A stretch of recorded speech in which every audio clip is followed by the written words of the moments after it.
Letters may seem outdated, but there still are many uses of letters. There are 5 types of letters based on their usage: inquiry letter, complaint letter, cover letter, good news letter, and bad news letter. Let's begin with the inquiry letter. The inquiry letter asks someone for specific information.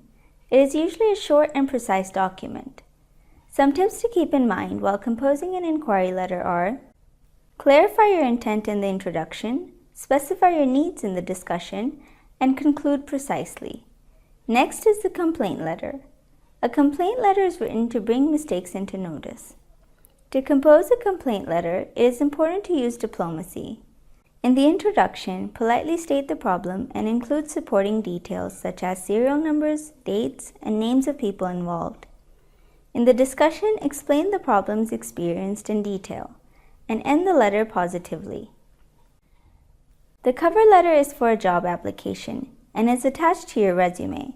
It enhances the resume by highlighting key points and providing more details about your qualification, interest, and suitability for the job. To create an effective cover letter, in the opening paragraph, grab the reader's attention and discuss the position you are applying for. In the body, emphasize your top selling points or highest qualification, show how these skills and qualifications will benefit the company, and give examples of past achievements. In the closing paragraph, thank the readers for their time, ask for an interview, and set a time and date for follow-up. Next is the good news letter, which provides good news, appreciation, or felicitations. Here are some tips.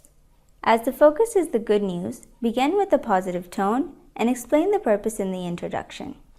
In the discussion, justify the point and provide relevant details.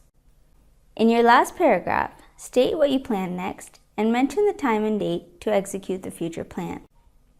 Last but not the least is the bad news letter, which presents a bad news or unfavorable information to the reader. The bad news letter should be composed carefully. Do not start with the bad news. First, prepare the reader for the upcoming information. Then present the bad news in the discussion. After breaking the news, neutralize the tone by providing positive options. Do not leave the reader hopeless. End by giving the reader an opportunity for future success. Keep the focus of the message in mind while choosing the type of letter you write.